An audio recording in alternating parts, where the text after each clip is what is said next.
సమయంలో ఆరాధనలో భాగంగా దేవుని యొక్క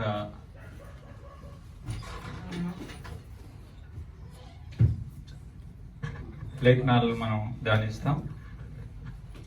లూకా సువార్త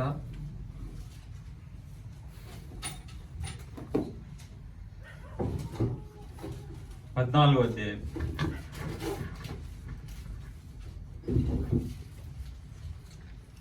లూకా సువార్త 14వ అధ్యాయం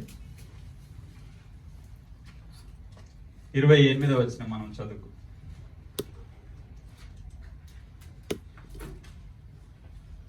లూకా సువార్త 14:20. మీలో ఎవడైనను ఒక గోపురము కట్టింపగోరిన యెడల దాన్ని కొనసాగించుటకు కావలసినది తన యొద్ద ఉన్నదో లేదో అని కూర్చుండి తగులుబడి మొదట లెక్క చూచుకొనడా. ఈ యొక్క లేఖన భాగాల్లో ప్రభువైనటువంటి యేసుక్రీస్తు వారు తన యొద్దకు వచ్చేటటువంటి జనాలు ఎప్పుడు కూడా తాను ఎక్కడైతే ఉన్నాడో అక్కడ, ఇందాక మనం బైబిల్ పట్టణంలో కూడా చదివాము, జన సమూహాలు అనేకులుగా వస్తూ ఉంటారు.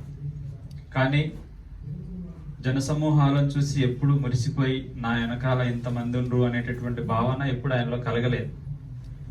అయితే వచ్చేటటువంటి వారు ఆయన ఎలా ఉండాలని కోరుకున్నాడంటే ఒక ఆలోచన పరులుగా ఉండాలి, అనాలోచితంగా దేవునికి కార్యక్రమాలు చేయకూడదు అనేటటువంటి భావన కలిగి, మీరు ఎవడైనను నన్ను వెంబడింపగూడిన ఎడల మొదటిగా తగులుబడి చూసుకోవాలి, ఒక నిర్ణయం అనేటటువంటి చేసుకోవాలనేటటువంటి విషయాన్ని తెలియజేశారు.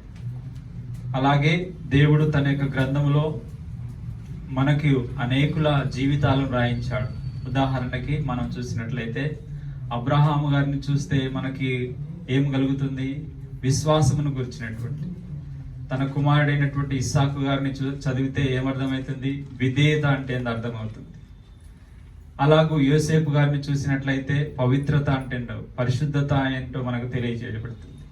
మోషేను మనం చదివినప్పుడు నాయకత్వము అలాగే సాత్వికం అనేటటువంటి విషయం తెలియచేయబడుతుంది. అలాగూ గ్రంథంలో దేవుడు అనేకుల యొక్క జీవితాలను రాయించడానికి కారణం ఏంటంటే మనకి ఆ విషయం తెలియజేయబడింది. కొరింథీయులకు రాసిన మొదటి పత్రిక 10వ అధ్యాయము 11వ వచనం. కొరింథీయులకు రాసిన మొదటి పత్రిక 10వ అధ్యాయం 11వ వచనంలో, ఈ సంగతులు దృష్టాంతములుగా వారికి సంభవించి యుగాంతమందున్న మనకు బుద్ధి కలుగుటకై వ్రాయబడిను.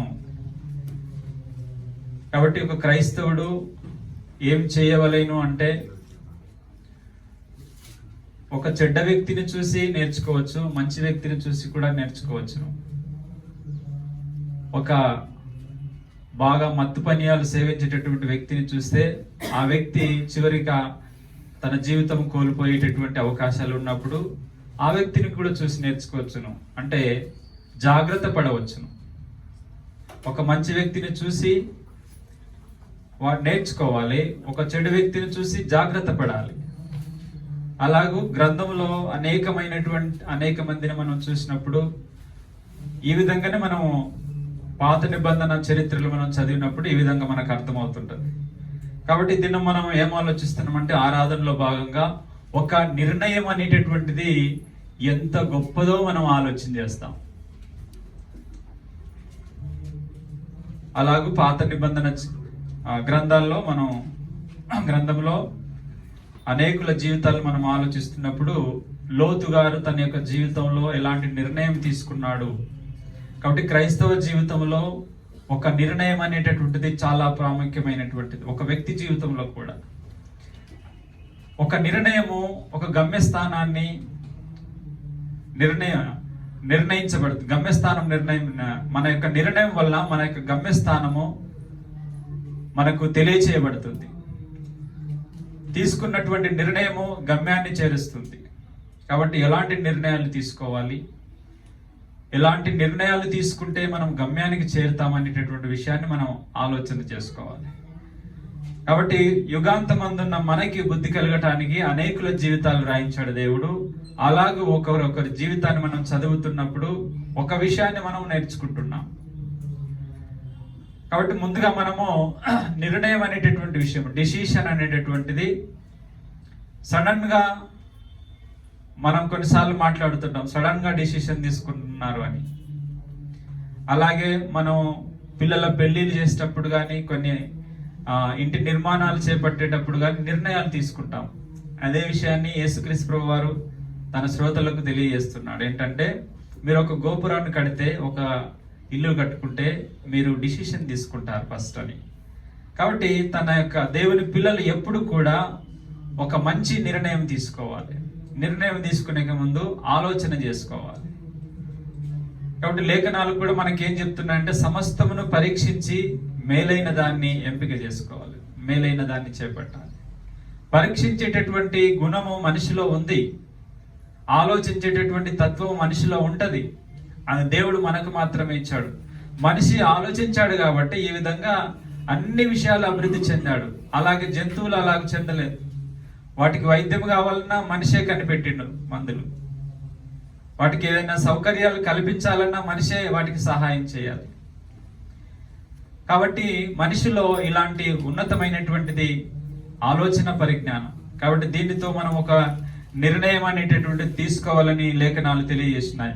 మొదటిగా మనం ఆలోచిస్తున్నామంటే, దేవుడు మనిషికి స్వయం నిర్ణయం అనేటటువంటిది పుట్టుకతోనే ఇచ్చాడు. మనకి స్వయం నిర్ణయం అనేటటువంటిది మనకి ఇచ్చాడు. నిర్ణయం తీసుకునేటటువంటిది స్వాతంత్రం. నిర్ణయం తీసుకునేటటువంటి స్వాతంత్రం, నిర్ణయం తీసుకునే స్వాతంత్రము దేవుడు మనకిచ్చాడు, మనకుంది. అలాగే మనం చూస్తాం, కొన్ని గ్రంథంలో కొన్ని విషయాలు మనం ఆలోచన చేస్తాం. మొదటి పుస్తకమైనటువంటి ఆదికాండము 2వ అధ్యాయం 17వ వచనంలో మనం తరచుగా అనేక సందర్భాల్లో చదువుకుంటాం ఈ యొక్క లేఖనాన్ని. అయితే మనుషులు తెలియవచ్చు, వృక్ష ఫలములు తినకూడదు, నీవు వాటిని తిన్న దినమున నిశ్చయంగా చచ్చెదవని నరునికి ఆజ్ఞాపించు. కాబట్టి ఇక్కడ దేవుడు మంచి చెడుల తెలుగునిచ్చి వృక్ష ఫలము ఆ తోటలో పెట్టిన తర్వాత, ఆజ్ఞాపించిన తర్వాత నీ ఇష్టం. ఇక తింటే ఏమవుతావు? మరణిస్తావు. కాబట్టి స్వతంత్రం అనుగ్రహించాడు కాబట్టి ఆదాము గారు ఒక డిసిషన్కి వచ్చాడు. లాస్ట్కు తన భార్య మాట విని తీసుకున్నాడు. అంటే చర్య ప్రతిచర్య అనేటటువంటి విషయాన్ని మనం ఆలోచన చేస్తే, సాతానుడు ఆదాము గారిని అనేక సార్లు ఇబ్బంది పెట్టాడు, తినాలని ప్రయత్నం చేశాడు. కానీ తిమోతి పత్రికలో ఏముంటాడంటే, ఆదాము మోసపరచబడలేదు కానీ అవ్వ మోసపరచబడ్డది అని రాయబడింది. అంటే ఆదాము గారికి ప్రశ్నించాడు కానీ ఆదాము లొంగిపోలేదు. కానీ భార్యతోని అంటే రివర్స్ లో వచ్చాడు అనమాట. అపవాది ఎలాగైనా సరే ఒక వ్యక్తిని పడగొట్టాలి, దాని గురించి ఏమైనా చేయగలడు. కాబట్టి మనం లేఖనాల విషయాల్లో జాగ్రత్తగా ఉండాలనే విషయాన్ని ఆ యొక్క లేఖనం ద్వారా మనం నేర్చుకుంటున్నాం. అలాగే లూకా సువార్త 12వ అధ్యాయము 17వ వచనం మనం చదువుకుంటాం. ఒక మనిషి నిర్ణయం తీసుకునే స్వతంత్రం కలిగి ఉన్నాడు అనే విషయాన్ని మనం ఆలోచన చేస్తున్నాం. అందులో భాగంగా లేఖనాలు చదువుతున్నాం. అప్పుడు అతడు నా పంట సమకూర్చుకొనుటకు స్థలం చాలదు కనుక నేనేమి చేశానని తనలో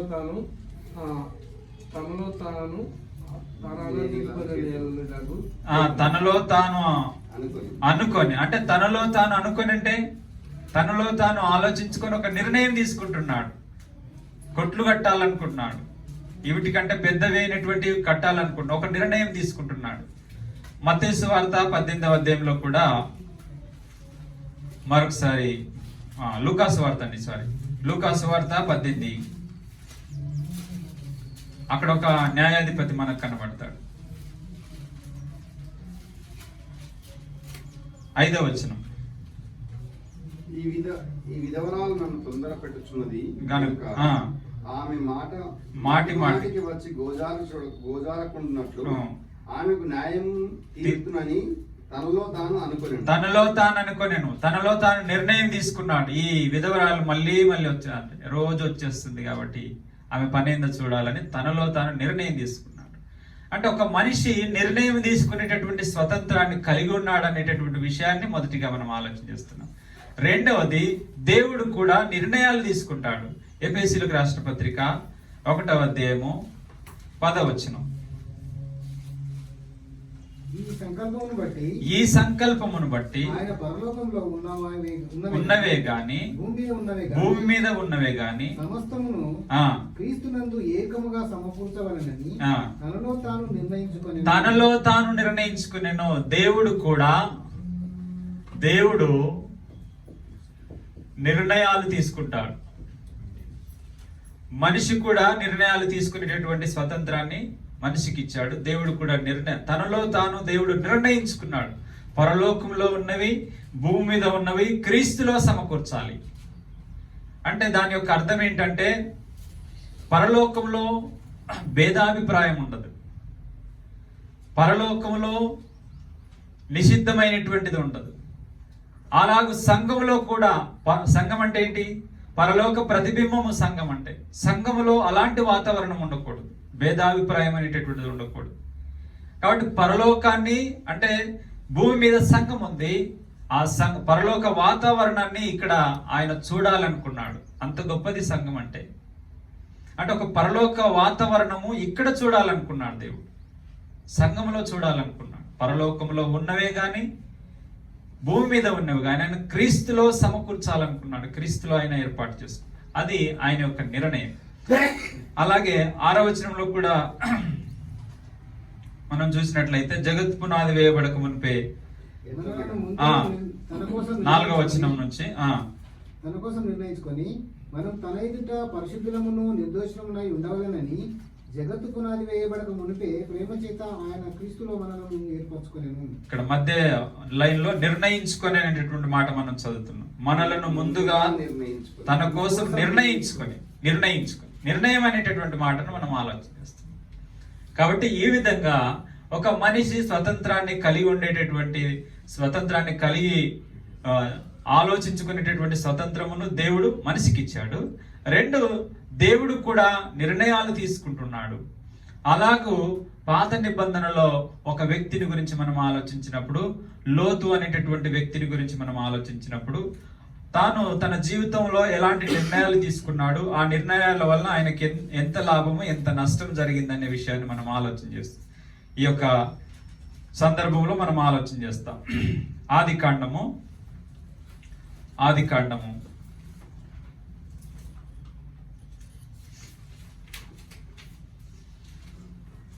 11వ అధ్యాయంలో మనం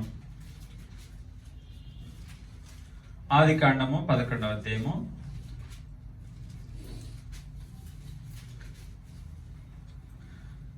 31వ వచనం. తెరహు తన కుమారుడగు అబ్రహామును తన కుమారుడు అనగా ఆరాను కుమారుడగు లోతును తన కుమారుడకు అబ్రహాము భార్య అయిన షారాయను తన కోడల్ని తీసుకొని కనానుకు వెళ్ళుటకు కల్దీల ఊరాను పట్టణంలో నుండి వారితో కూడా బయలుదేరి ఆరాను మట్టుకు వచ్చి అక్కడ నివసించను. ఇక్కడ తెరహు కుటుంబాన్ని, అబ్రహాం గారి యొక్క తండ్రి తెరహు, అబ్రహాం గారి తండ్రి తెరహుకు ఎంతమంది కుమారులు? 3 కుమారులు. అబ్రహాము, రెండో ఆయన పేరు హారాను, చదవండి అక్కడ,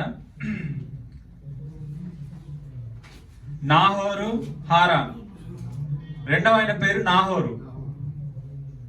నాహోరు, మూడో ఆయన పేరు హారాను. ఈ హారాను తెరవు తండ్రి కూడా, అంటే అబ్రహాం గారి యొక్క తాత పేరు కూడా హారాను ఉంటుంది కాబట్టి కన్ఫ్యూజ్ కాకూడదు. ఇప్పుడు ఈ హారాను చనిపోయాడు. హారాను కుమారుడే లోత్ అన్నమాట. అంటే అబ్రహాం గారికి లోత్ ఏమవుతాడు? లోతుకి అబ్రహాము పెద్దనాయన అవుతాడు. అబ్రహాం గారికి లోతు ఏమవుతాడు? తమ్ముని కుమారుడు అవుతాడు. కాబట్టి ఈ యొక్క తెరహు గారు ఈ ఊరాను పట్టణంలో నుంచి కనాను దేశంలోని ఆరాను పట్టణం పేరు కూడా హారాను, మళ్ళీ వ్యక్తి పేరు హారాను, పట్టణం పేరు కూడా హారాను. ఆ ప్రాంతానికి వచ్చిన తర్వాత అక్కడ ఏం జరుగుతుంది అనే విషయాన్ని మనం ఆలోచన చేస్తే, అక్కడికి వచ్చిన తర్వాత తండ్రి కూడా చనిపోతాడు. హారాన్లో తండ్రి చనిపోయిన తర్వాత తిరిగి దక్షిణ ప్రాంతానికి వస్తాడు అబ్రహాం గారు. కనాను దేశంలోని దక్షిణ ప్రాంతానికి వస్తూ అక్కడ బలిపీఠాన్ని కట్టి ఆయన ఆ విధంగా కొనసాగుతున్నటువంటి సందర్భంలో అబ్రహాము గారు లోతును పెంచి పెద్ద చేస్తారు. ఆ విధంగా వారు లోతు గారు అబ్రహాము యొక్క పర్యవేక్షణలో పెరిగి వారు ధనవంతులు అయిపోతారు. 13వ అధ్యాయం మనం చూసినట్లయితే 13వ అధ్యాయం 1వ వచనం. అబ్రాము తనకు కలిగిన సమస్తమును తన భార్యను తనతో కూడునున్న లోతును వెంటబెట్టుకొని ఐగుప్తులో నుండి నెగెబునకు వెళ్ళాను. నెగెబు అనేటటువంటి మాట అక్కడ పుట్నోట్లో దక్షిణ పాలస్తీనాకు నెగెబు అనేటటువంటి పేరుంది. అక్కడికి వెళ్ళారు.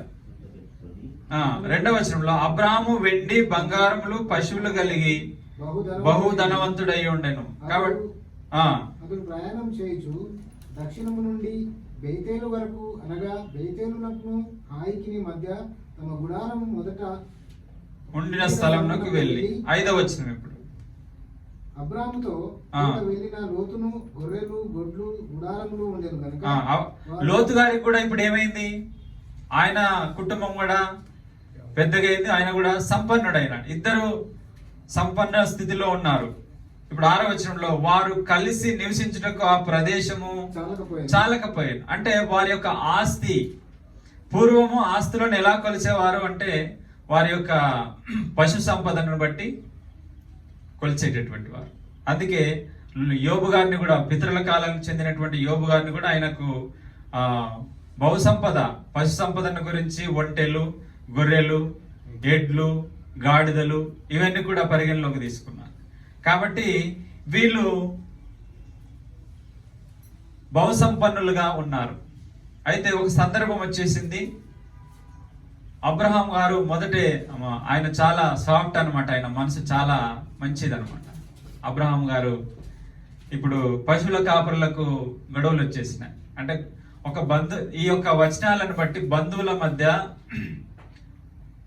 మనకి గొడవలు ఉండకూడదు అనేటటువంటి ఆలోచన కూడా నేర్చుకోవాలి. అప్పుడు తానే తగ్గి ఏమన్నాడంటే, నీవు నీ ఇష్టం వచ్చిన దగ్గర ఉంటే నీ విడిచిపెట్టింది మాత్రం నేను తీసుకుంటానని చెప్పేశాడు. ఈ మాట తను అనకూడదు, చిన్నవాడు అనాలి వాస్తవానికి. కాబట్టి ఆయన ఏమన్నాడంటే, మనము నీకు నాకు కలహం ఉండకూడదని చెప్పేశాడు. చూడండి, ఇప్పుడు అబ్రాహాము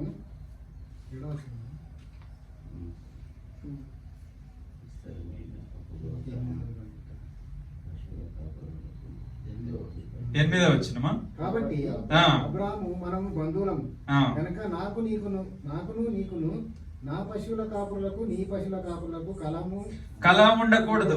ఎంత మంచి ఆలోచన! కలహం ఉండకూడదు వాస్తవానికి.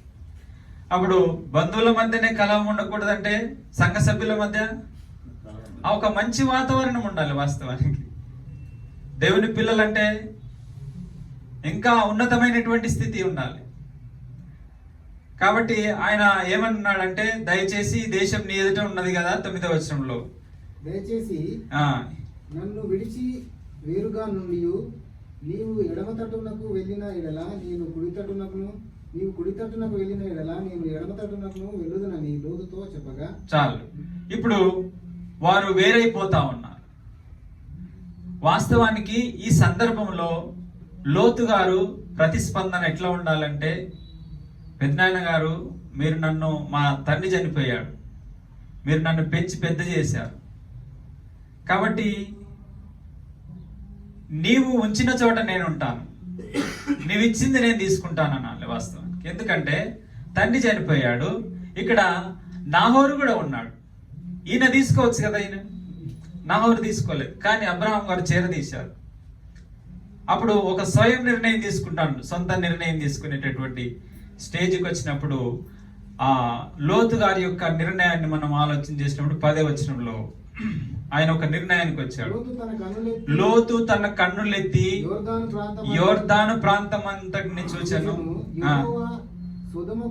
సొదొమ గొమొర అను పట్టణములను నాశనం చేయక మునుపు సోయారుకు వచ్చే వరకు అదంతయు యెహోవా తోట వలన ఐగుప్తు దేశం వలన నీళ్లు పారు దేశమై ఉండెను. కాబట్టి మనకి ఆ సొదొమ గొమొర పట్టణాలను లోతు గారు చూసినప్పుడు అవి ఎంతో రమ్యంగా కనిపించినాయంట. అక్కడ ఉండాలని ఆయన నిర్ణయం తీసుకున్నాడు, ఒక నిర్ణయం తీసుకున్నాడు లోతు గారు. ఎక్కడ ఉండాలని? సొదొమ గొమొర పట్టణాల దగ్గర ఉండాలని నిర్ణయం తీసుకున్నాడు. ఆ పట్టణాలు ఎలా ఉన్నాయంట? ఐగుప్తు దేశం వల్ల. ఆనాడు ప్రాచీన ప్రపంచంలో ఐగుప్తు అనేటటువంటిది ఒక ఉన్నతమైనటువంటిది. ఈ దినాల్లో మనం విరివిగా అమెరికాను ప్రస్తావిస్తాం. చాలా మంది మా అబ్బాయి అమెరికాకు వెళ్ళాడు ఈ విధంగా మాట్లాడుకుంటుంటారు. ఆ దినాల్లో ఐగుప్తు, మనము ఆదికాండంలో చదివితే తరచుగా ఐగుప్తు దేశం కనబడుతుంది. కరువు వచ్చినప్పుడు ఐగుప్తులో ధాన్యం సమృద్ధిగా ఉంటుంది. ఐగుప్తు గుర్రాలకు ప్రసిద్ధమైనటువంటిది. ఆనాడు యుద్ధాలు చేయాలంటే గుర్రాలు కావాలి రాజులకు, కాబట్టి ఐగుప్తు నుంచి గుర్రాలు తెచ్చుకుని. అలాగే సొలొమోను కూడా తన యొక్క రాజ్యంలో గుర్రపు రౌతులను ఎక్కువగా పెట్టుకోవాలని ఐగుప్తు నుంచి గుర్రాలను కూడా తెచ్చుకున్నాడు. అలాగే అది మంచి విద్యకు కూడా ప్రసిద్ధిగాంచింది ఆ దినాల్లో. మోషే గారు ఐగుప్తు సకల విద్యల్లో ప్రవీణుడు అని చెప్పబడింది. ఆ విధంగా ఈ యొక్క సొదొమ గొమొర ప్రాంతాలు లోతు గారి కన్నులకు ఎలా కనబడ్డాయంట? ఐగుప్తు దేశం వల్ల కనబడుతుంది. అయితే సొదొమ గొమొర మనుషులు ఎలాంటి వారో 12వ వచనంలో చెప్పబడింది. అబ్రహాము 12వ వచనం. అబ్రాహాము కానానులో నివసించెను. లోతు ఆ మైదానమందున్న పట్టణంలో ప్రదేశములలో కాపురం ఉండి సొదొమ దగ్గర సొదొమ మనుషులు దుష్టులను యెహోవా దృష్టికి బహు పాపులై ఉండిరి. చాలండి. కాబట్టి ఇక్కడ ఎలాంటి నిర్ణయం తీసుకున్నాడు లోతు అంటే ఒక భౌతికమైనటువంటి మాత్రమే పరిగణలోకి తీసుకున్నాడు. ఒక భౌతికమైనటువంటి మాత్రమే పరిగణలోకి తీసుకున్నాడు. అక్కడి మనుషులు ఆధ్యాత్మిక జీవితము, దేవుని భయం ఉందా లేదా అవన్నీ ఏమి చూడలేదు. కాబట్టి తన యొక్క భక్తి కలిగినటువంటి తన పెద్దనాన్నను విడిచి ఒక దుష్ట జనాంగంతో కలిసి జీవించడానికి ఇష్టపడ్డాడు. కాబట్టి మనము తరచుగా వింటుంటాం కదా, ఒక మండే కట్టెను తీసి పక్కన పెడితే ఆటోమేటిక్గా చల్లారుతుంది. కాబట్టి తన యొక్క పెద్దనాన్న దగ్గర ఉన్నప్పుడు ఎలాంటి ఆధ్యాత్మిక జీవితంలో చింతలేని వాడు. అబ్రహాం గారి యొక్క జీవితంలో చూస్తే తన యొక్క దాసుడు కూడా ప్రార్థన చేస్తాడు. తన యొక్క కోడల్ని తీసుకురావడానికి వెళ్తా ఎలియాజర్ గారు ప్రార్థన చేస్తారు. ఒక దాసుడు ప్రార్థన చేయడం కుటుంబ సభ్యుల తర్వాత సంగతి. ఒక దాసుడు ప్రార్థన చేయడం అంటే అంత గొప్పగా ఆయన యొక్క భక్తిలో ఉన్నటువంటి ఈ వ్యక్తిని విడిచి ఒక సొదొమ దగ్గర ఒక దుష్ట జనాంగం మధ్యలో ఉన్నాడు. అది మొదటిగా అతడు సొదొమ గొమొర పట్టణాలను చూచి సొదొమ గొమొర దగ్గర ఉన్నటువంటి సోయారు అనేటటువంటి ప్రాంతంలో నివసించాడు. కాబట్టి అతడు తీసుకున్నటువంటి నిర్ణయము దేన్ని పరిగణలోకి తీసుకున్నాడంటే ఏం ఆలోచించి తీసుకున్నాడంటే ఆయన కేవలము భౌతికమైనటువంటి మాత్రమే అభివృద్ధిని మాత్రమే చూశాడు, ఆధ్యాత్మికతను చూడలేదు. అలాగే 13వ అధ్యాయము 11వ వచనం మనం చూసినట్లయితే అక్కడ ఏర్పరచుకొని అంటాడు లోతు. కాబట్టి లోతు తనకు యోర్దాను ప్రాంతం అంతటిని ఏర్పరచుకొని, అంటే అక్కడ ఉన్నటువంటి ప్రాంతాన్ని, ఈ ప్రాంతం అంతా నాకు కావాలి అని నిర్ణయం తీసుకున్నాడు. ఈ విధంగా లోతు తన జీవితంలో వేరైపోయి జీవిస్తున్నాడు. అయితే ఈ నిర్ణయాన్ని బట్టి ఆయన సంతోషంగా ఉన్నాడా లేదా అనే విషయాన్ని మనం ఆలోచన చేస్తే కొన్ని విషయాలు మనం ఆలోచన చేస్తాం. పేతురు రాసినటువంటి పత్రిక 2వ పత్రిక 2వ అధ్యాయము 7వ వచనం.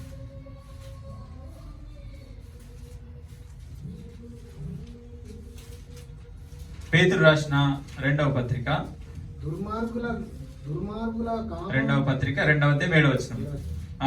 దుర్మార్గుల కామ వికారయుక్తమైన నడవడి చేత బహు బాధపడిన లోతును తప్పించను. కాబట్టి అక్కడ ఆయన ఏం తెచ్చుకున్నాడు? ఒక నిర్ణయం తీసుకొని, అక్కడ యెహోవా తోట వలె ఉంది కాబట్టి ఐగుప్తులో ఇప్పటికీ ఐగుప్తును గురించి ఐగుప్తు వరప్రసాదం నైలు నది అంటారు. అంతేనా బ్రదర్? ఐగుప్తు యొక్క వరప్రసాదం నైలు నది అంటే దాని వల్ల పంటలు బాగా పండుతాయి. అంటే లోతు గారు అక్కడ ఉన్నటువంటి భౌతికమైనటువంటి మాత్రమే పరిగణలోకి తీసుకొని బాగా పంటలు పండుతున్నాయి, బాగా అభివృద్ధి చెందింది అక్కడ అనే విషయాలు మాత్రమే ఆయన చూశాడు.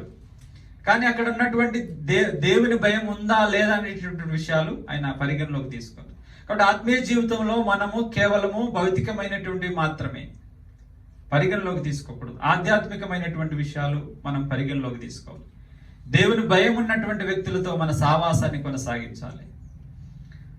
అప్పుడు లోతు గారు ఎంత నష్టపోయాడో మనం ఆలోచన చేసినట్లయితే 7వ వచనంలో దుర్మార్గుల కామ వికారయుక్తమైన నడవడి చేత, కామ వికారమైనటువంటి నడవడి చేత మొట్టమొదటిగా ఆయన బహుబాధపడెను.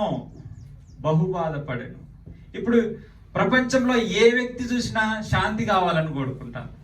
ఎంత ధనవంతుని చూసినా మనశాంతి అనేటటువంటి. కాబట్టి తన పెదనాన్న దగ్గర ఇలాంటి చింత యావత్తు లేనటువంటి విధానంలో బ్రతికినటువంటి లోతు గారు తను తీసుకున్నటువంటి నిర్ణయం చేత మొట్టమొదట అక్కడ ఉన్నటువంటి ప్రజల యొక్క నడవడిని చూసి బహుబాధపడ్డాడంట. బాధపడడం వేరు, బహుబాధపడడం వేరు. అలాగ 1 రోజా 2 రోజుల తన జీవిత కాలం బహుబాధపడ్డాడు. ఎందుకంటే తన చుట్టూ ఉన్నటువంటి ప్రజలు అలాంటి వారు. కాబట్టి మనము ఒక నిర్ణయము మనకి బాధను కలిగించేదా శాంతిని కలిగించేదా ఉండాలి.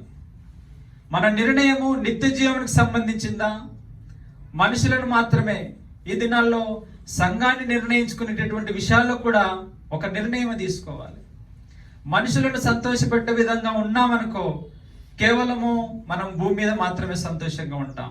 కానీ యుగాలు దేవునితో ఉండాలంటే ఒక మంచి నిర్ణయం తీసుకోవాలి అన్ని విషయాల్లో. కాబట్టి మొదటిగా ఆయన బహుబాధపడ్డట్లుగా మనం చూస్తూ ఉంటాం. అలాగే మరొక విషయాన్ని మనం ఆలోచన చేసినట్లయితే సొదొమ మనుషులను గురించి అక్కడ ఆదికాండము 19వ అధ్యాయము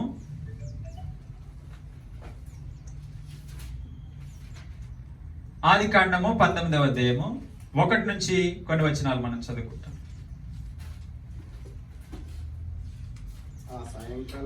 ఆ సాయంకాలమందు ఆ ఇద్దరు దేవదూతలు సొదొమ చేరినప్పటికీ లోతు సొదొమ గవిని యొద్ద కూర్చుండెను. లోతు వారిని చూచి వారిని ఎదుర్కొనుటకు లేచి సాష్టాంగ నమస్కారం చేసి, నా ప్రభువులారా, దయచేసి మీ దాసుని ఇంటికి వచ్చి రాత్రి వెళ్ళబుచ్చి కాళ్ళు కడుక్కొనుడి. మీరు పెందల కడ లేచి మీ త్రోవను వెళ్ళవచ్చునని. అందుకు వారు అలాగూ కాదు, నడివీధిలో రాత్రి వెళ్ళబుచ్చేద్దామని చెప్పిరి. ఇక్కడ ఆయనను 4వ వచనం వారు పండుకొనక ముందు ఆ పట్టణస్థులనగా సొదొమ మనుషులు బాలురును వృద్ధులను ప్రజలందరూ నలుదిక్కుల నుండి కూడి వచ్చి ఆ ఇల్లు చుట్టువేసి, అంటే లోతు గారి దగ్గరికి వచ్చినటువంటి దేవదూతలను వారి యొక్క కామ వికారమైనటువంటి చేష్టల చేత ఆ కార్యంను జరిగించాలని వారు ఏం చేస్తున్నారంటే చుట్టుముట్టారనమాట. అంటే ఒక ప్రకృతి విరుద్ధమైనటువంటి విధానంలో ఉన్నారు అక్కడ ప్రజలు. లోతు గారు అలాంటి నిర్ణయం తీసుకున్నాడు. తన యొక్క మనసును దినదినము బాధపడేటటువంటి ఒక నిర్ణయం తీసుకున్నాడు. ఒక నిర్ణయము ఎంత భయంకరమైనది. మనశ్శాంతిగా ఉన్నటువంటి ఆ వ్యక్తి ఒక నిర్ణయం తీసుకోవడం చేత బహు బాధపడుతున్నాడు. దినదినం ఒక దినం బాధపడితే పర్లేదు, కానీ రోజు బాధపడితే. కాబట్టి ఒక నిర్ణయం అనేటటువంటిది చాలా ప్రాముఖ్యమైనది అనే విషయాన్ని మనము ఆలోచన చేస్తాం. రెండవది 19వ అధ్యాయం 17వ వచనం. ఆ దూతలు వారిని వెలుపలికి 17వ వచనం.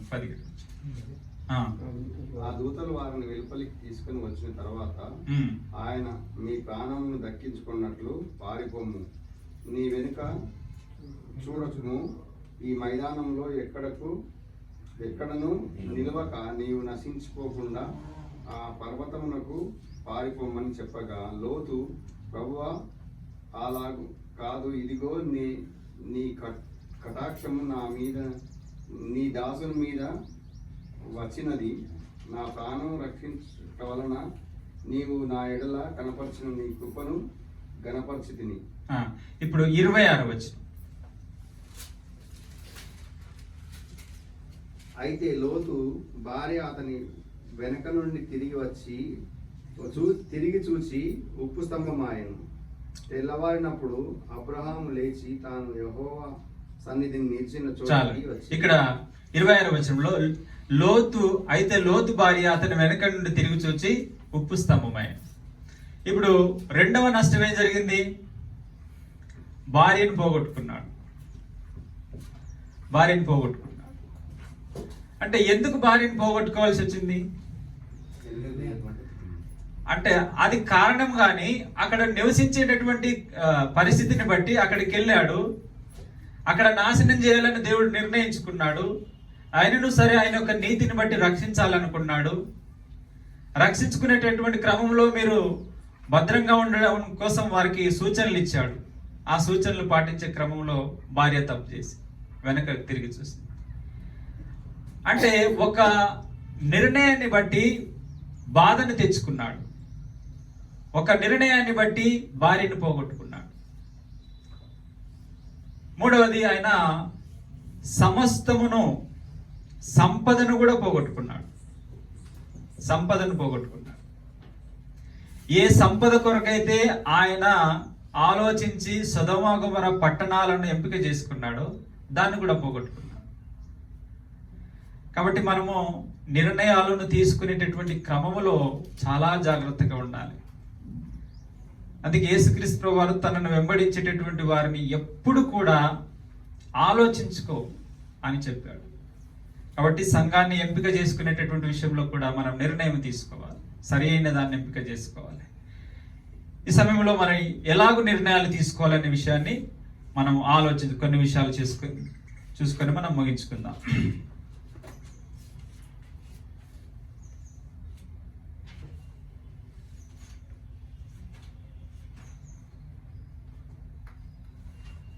సమూయేలు 2వ గ్రంథము 5వ అధ్యాయము 19వ వచనం. ఎలాంటి నిర్ణయాలు తీసుకోవాలనే విషయాన్ని మనం ఆలోచన చేసినప్పుడు నిర్ణయాలు ఎలా తీసుకోవాలనే విషయాన్ని మనం ఆలోచన చేస్తున్నాం. సమూయేలు 2వ గ్రంథము 5వ అధ్యాయము 19వ వచనం. దావీదు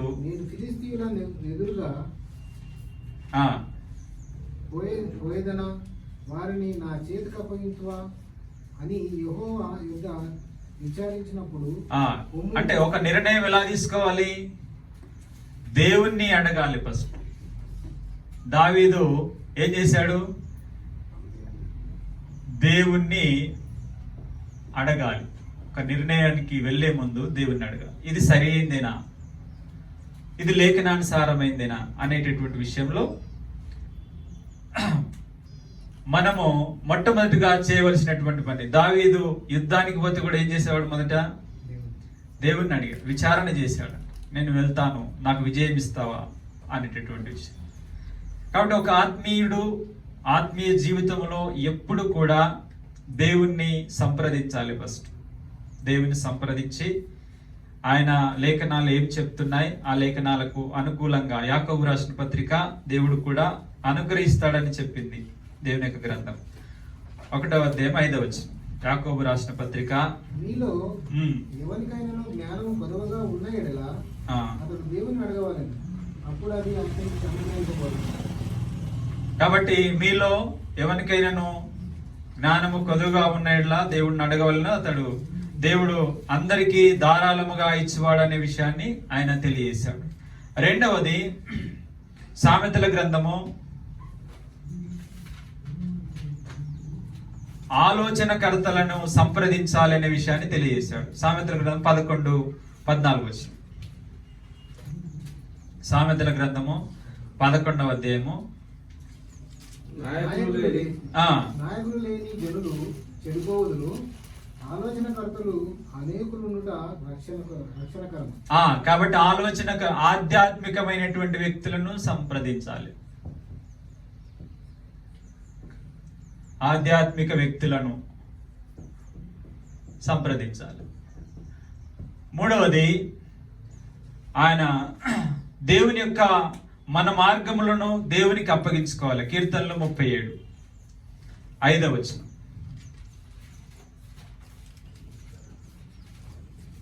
కీర్తనల గ్రంథము 37:5వ వచనం. నీ మార్గమును యెహోవాకు అప్పగించు.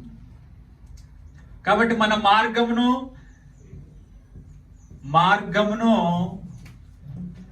దేవునికి అప్పగించాలి. ఇలాగున మనము నిర్ణయాలు తీసుకోవాలి.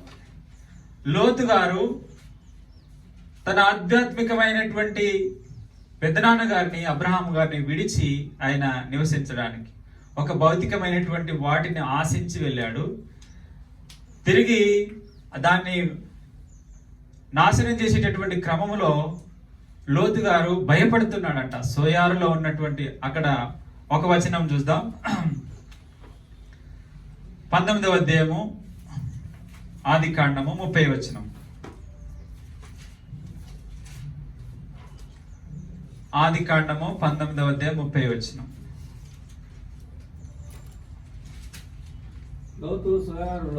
లోతు సోయారులో నివసించుటకు భయపడి ఇప్పుడు ఏమైంది? భయపడుతున్నాడు అక్కడ. అబ్బో, ఇంత భయంకరమైన ప్రజల ఆవిరు.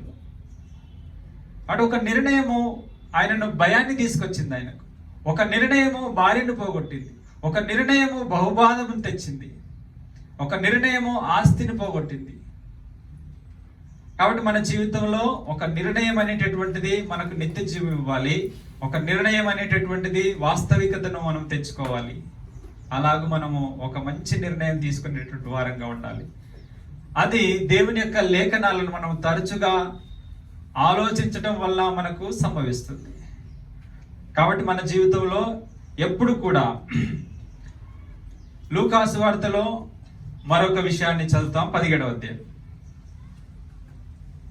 లూకాసు వార్త 17వ అధ్యాయం 28వ వచనాన్ని మనం చదువుతాం. లోతు దినములలో జరిగినట్టును జరుగును. జనులు తినుచు, త్రాగుచు, కొనుచు, అమ్ముచు, నారు నాటుచు, ఇల్లు కట్టుచు నుండి. ఇక్కడ ప్రభువైనటువంటి యేసుక్రీస్తు వారు లోతును దినాల్లో ఉన్నటువంటి సంఘటనను గుర్తు చేస్తున్నాడు. అప్పుడున్నటువంటి సిచ్యువేషన్స్ ఇక్కడ ఉన్నాయి. ఒక చెప్పకూడనంటే వినకూడనటువంటి విషయం ఏంటంటే, లోతు కుమార్తెలు తండ్రి వలన గర్భవతులైనారండి.